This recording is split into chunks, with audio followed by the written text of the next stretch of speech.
A ética é um ramo da filosofia que estuda a moralidade, a conduta humana e a tomada de decisões moralmente corretas. Com o avanço das inteligências artificiais, falar sobre ética se tornou um ponto muito importante durante o desenvolvimento e implementação desses sistemas inteligentes. E é por isso que no vídeo de hoje a gente vai abordar um pouquinho sobre o assunto ética na computação e inteligência artificial. Oi gente, para quem não me conhece, meu nome é Eduarda, sejam bem-vindos a mais um vídeo aqui do canal.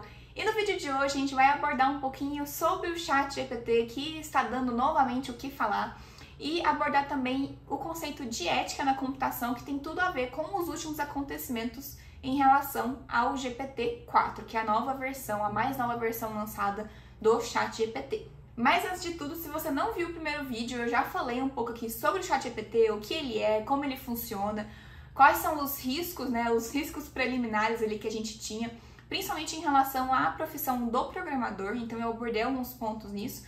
Então se você não viu esse vídeo, tá aqui no card e também tá na descrição deste vídeo aqui. Pois bem, o vídeo de hoje é falando um pouco sobre ética na computação, justamente porque os últimos acontecimentos do ChatGPT deram o que falar e levantaram diversos temores em relação a essas inteligências artificiais.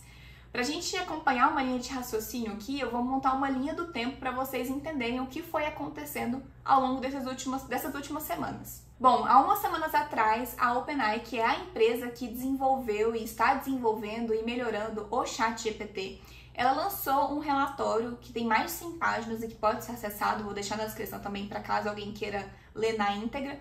Ela lançou esse relatório falando sobre as melhorias do GPT-4, Até então a gente tinha a versão 3.5 e agora eles lançaram a versão 4. E quais são essas grandes melhorias que eles fizeram, quais são os avanços e quais são as preocupações e limitações que essa ferramenta traz. Então esse report lá, com mais de 100 páginas, tem tudo descrito completinho, como eles executaram testes, como foi feita toda a análise ali. E foi a partir disso que surgiram diversas polêmicas e diversos temores e diversas coisas em relação ao ChatGPT e também a inteligências artificiais como um todo. Bom, começando a falar sobre as melhorias, a primeira melhoria notável foi a questão do GPT-4 conseguir entender cenários bem complexos. Então ela tem uma capacidade muito maior de entender cenários complexos. Foram feitos diversos testes, inclusive testes que são feitos em humanos, com provas e tudo mais, tanto de programação, física, química, matemática e tudo que você imaginar. E o ChatGPT-4, ele é capaz de ficar entre os 10% humanos mais inteligentes que executaram essas provas. Outra melhoria notável, que para mim tinha que existir desde a primeira versão do ChatGPT que veio a público e que está disponível na internet, que é a questão do GPT conseguir agora entender e visualizar as imagens que a gente coloca. Então a gente consegue colocar inputs visuais e ele consegue entender e até mesmo explicar as imagens ali. A OpenAI também falou um ponto muito importante, que eles ficaram os últimos 6 meses trabalhando para deixar o ChatGPT mais seguro e mais alinhado também. Agora ele tem 82% menos chance de responder a perguntas e solicitações proibidas. E também 40% mais chances de produzir respostas factuais sobre um determinado assunto, se comparado com a versão 3.5, que foi a última lançada antes da versão 4. Só que toda a polêmica começou a surgir por conta da seção 2.9 desse relatório. Essa seção específica fala sobre o potencial para comportamentos emergentes de risco. E é aí que tudo começou. Nesse trecho em questão, que eu tô com ele aqui, eles falam que consideram acesso ao Alignment Research Center, um acesso antecipado aos nossos modelos para que os especialistas avaliassem os riscos decorrentes de comportamentos de poder. Esse RSC testou diversas tarefas, inclusive como realizar um ataque phishing contra um indivíduo específico, como configurar um modelo de linguagem de código aberto em um novo servidor, como ocultar as pegadas nesse servidor, entre outras tasks também. Mas o que chamou a atenção de todo mundo foi uma task específica onde o GPT-4 tinha que usar o TaskRabbit, que é um site para obter seres humanos ali para resolver tarefas simples. Então a tarefa que foi dada para o GPT foi resolver um problema de CAPTCHA e ele tinha que usar o TaskRabbit ali para obter um ser humano para resolver esse problema. Para quem não sabe, o CAPTCHA ele é basicamente uma verificação de que você não é um robô. Então isso acontece em diversos sites, às vezes até mesmo no ChatGPT, quando você entra no site deles, eles pedem para verificar que você não é um robô. Então ele tinha que resolver esse problema de CAPTCHA usando um outro ser humano, porque afinal de contas ele é um robô e ele não ia conseguir resolver isso sozinho. Então o GPT-4 ele enviou uma mensagem para esse ser humano pedindo para que ele ajudasse a resolver esse problema de CAPTCHA. E a pessoa que estava por trás da tela até brincou, né? Falando, você por um acaso não é um robô? Porque, né, isso seria com certeza uma coisa que um robô pediria. Aí ele dá risada e fala, apenas por precaução, né? E mal ele de fato sabia que ele estava conversando com um robô, não era um outro ser humano. Ele estava certo ali na brincadeira que ele fez. Ele de fato estava resolvendo um problema para o robô. Então, nesse ponto específico, é pedido para o GPT-4 raciocinar em voz alta, né? Para a gente entender qual que é a linha de raciocínio que ele estava usando para conseguir responder a essa pergunta que a pessoa fez ali, perguntando se ele era um robô.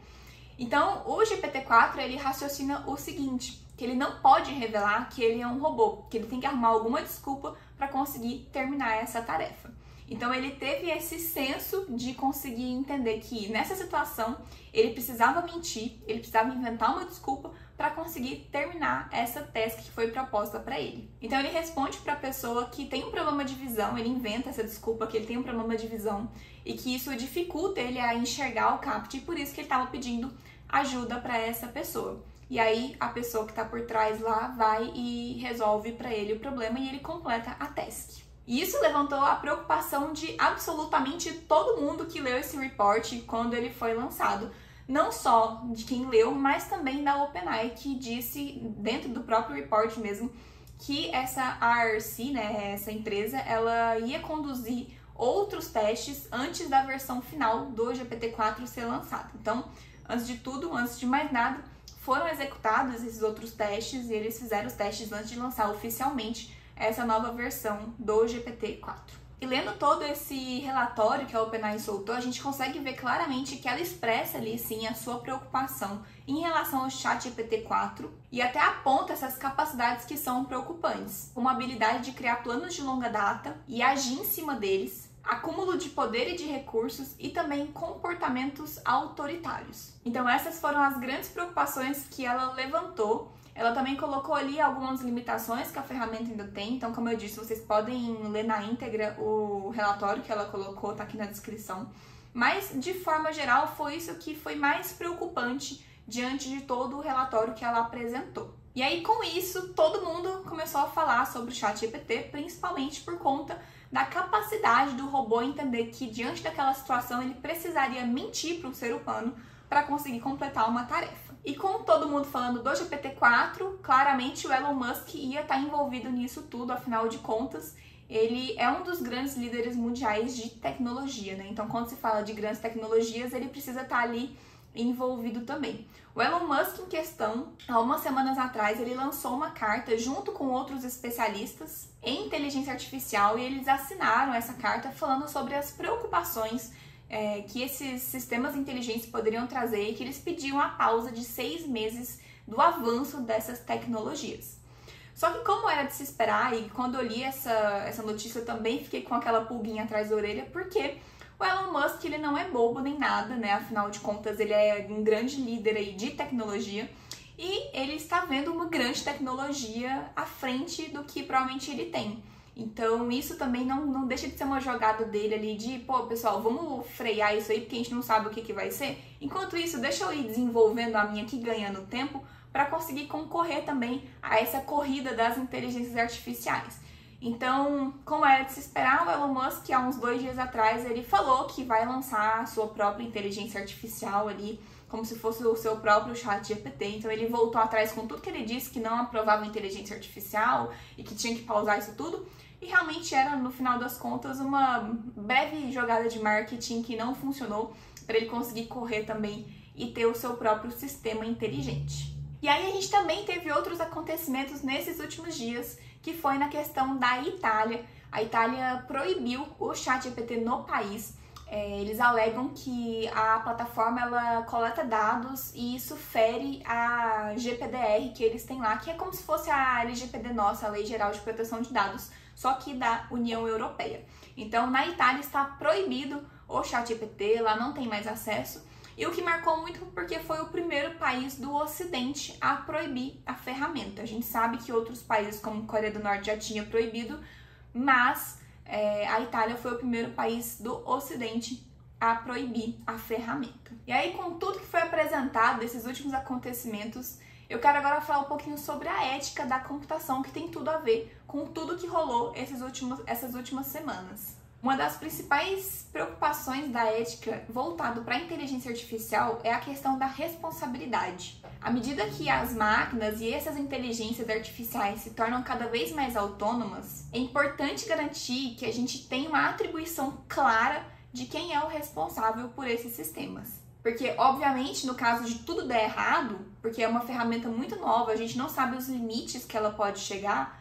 No caso de chegar a algum lugar que pode ser nocivo para o ser humano, a gente precisa ter alguém que seja responsabilizado claramente ali pelo acontecimento. Outra grande preocupação da ética, que já é falada há muito tempo, é sobre a privacidade de dados. Não é à toa que a Itália proibiu justamente usando esse ponto principal da privacidade de dados. Com a coleta e o processamento de grandes volumes de dados, incluindo informações pessoais de diversas pessoas, é fundamental que a gente garanta que essas informações dos indivíduos vão estar seguras e que esses dados não vão ser utilizados de maneira ilegal ou indevida. Um outro ponto também que a ética na computação trata muito é sobre a questão da justiça e da equidade. É muito importante, durante o desenvolvimento dessas inteligências artificiais, garantir que elas sejam justas e também imparciais. Isso tudo para evitar coisas como discriminação por raça, por cor, gênero, orientação sexual, entre diversas outras coisas. Então esse é um ponto positivo que a OpenAI já vem trabalhando. Se você pergunta para o ChatGPT, mesmo nas versões iniciais ali que a gente tem acesso, a gente vê que é uma ferramenta que, apesar de ter as suas falhas, ela é uma ferramenta que ela já vem muito bem estudada para tentar evitar ao máximo esses problemas e se tornar uma ferramenta cada vez mais justa e mais imparcial. Um outro ponto que a ética na computação trata, que é muito interessante, que aí tem tudo a ver com o vídeo passado que eu falo sobre a profissão do programador em relação a essas inteligências artificiais, é que a ética na computação ela diz que é importante a gente considerar quais são os riscos dessas automações para os empregos dos seres humanos. Então, à medida que essas inteligências artificiais elas vão tomando cada vez mais espaço e cada vez mais ocupando lugares que eram ocupados antes por seres humanos, a gente precisa garantir que haja ali uma segurança social mesmo para apoiar esses trabalhadores que eventualmente podem perder o emprego por conta desses novos sistemas. Óbvio que o código de ética é uma coisa que às vezes pode parecer muito no mundo perfeito, que só vai acontecer quando tudo for perfeito. Esse é um dos pontos que eu acho que, apesar de a gente ter que considerar, ele não é levado tão a sério assim, porque a gente já viu, né, assim, quando saiu o ChatGPT, todo mundo ficou preocupado com, tá, eu sou programador, eu vou perder meu emprego agora? Então, a ética, ela trata justamente disso, a gente tem que pensar no trabalhador ali que eventualmente pode perder o emprego por conta dessas automações. Para a gente conseguir essas questões éticas cada vez mais presentes durante o desenvolvimento dessas inteligências artificiais, é fundamental a colaboração dos desenvolvedores dessas ferramentas, dos especialistas em ética e também dos tomadores de decisão. Assim como a OpenAI vem se preocupando e já deixou claro que vem se preocupando com alguns pontos voltados ao que a ética na computação trata, outras empresas que também estão nessa corrida por sistemas cada vez mais inteligentes, eles também precisam ficar atentos a esses pontos da ética, porque pode ser uma questão até de lei, né, de proibição desses sistemas caso não for tratado da maneira correta. E esse último ponto, ele é importante justamente porque tem muitas empresas agora que, principalmente depois que o ChatGPT ganhou esse grande espaço no mercado, muitas empresas ficaram também interessadas em ter a sua própria inteligência artificial, como se fosse o ChatGPT ali. Então a gente tem, por exemplo, o Elon Musk, né, que foi citado nesse vídeo, que está desenvolvendo a sua própria inteligência artificial. O Alibaba já falou também que vai lançar a sua inteligência artificial. Então todas essas empresas, elas têm que ter ali um comitê, digamos assim, de ética muito bem formado, até para a gente não ter no futuro implicações legais, como o ChatGPT está tendo lá na Itália, onde, por lei, ele está sendo proibido porque ele infringe algumas leis de proteção. Então, a ética ela também entra nesse contexto, não só para colocar alguns pontos que parecem utópicos, parece que só vai acontecer no mundo maravilhoso, mas também para colocar esses pontos de, se você não cumprir leis, se você não cumprir privacidade, segurança, transparência, para os usuários, provavelmente você não vai conseguir um grande avanço com o seu sistema inteligente. Um outro ponto também que aí é muito positivo para a OpenAI é essa questão de manter a transparência e a prestação de contas para que os usuários se sintam mais seguros utilizando aquela ferramenta. A OpenAI está fazendo esse trabalho muito legal com esses reports, né, esses relatórios que ela anda lançando, justamente para você conseguir entender o que se trata dessa ferramenta, quais são os estudos que são feitos, quais são os testes realizados, quais são as suas implicações, as suas limitações, aonde ela pode chegar e tudo mais. Então essa transparência também ajuda o usuário, né? Porque a gente está na área de tecnologia, a gente está ali entendendo o que está acontecendo, mas muita gente que às vezes não é da área e que não sabe muito bem como essa ferramenta funciona, pode sentir medo na hora de utilizar e não entender muito bem e ficar ali com receio de utilizar. Só que com o avanço dessas tecnologias, o dia a dia as inteligências artificiais vão fazer parte do nosso dia a dia, da mesma forma que um celular, por exemplo, faz parte hoje.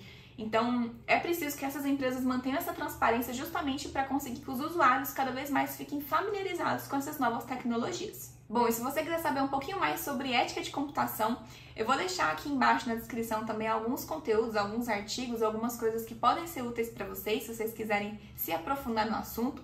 Para quem é da área da tecnologia e que é desenvolvedor, que é programador, eu recomendo muito que você leia esses artigos e esses documentos, porque é um ponto muito importante da gente levar em consideração não só para grandes sistemas como o ChatGPT, mas também para os nossos próprios sistemas, às vezes o sistema da sua empresa ou da empresa que você trabalha. Tem alguns pontos ali que é muito importante a gente ficar de olho e conhecer, até mesmo para ficar blindado ali das informações que a gente pode ou não fazer dentro de um sistema. Bom, e claro, se ficou alguma dúvida, deixa aqui nos comentários que eu tiro para vocês e a gente se vê no próximo vídeo. Um beijo e até lá!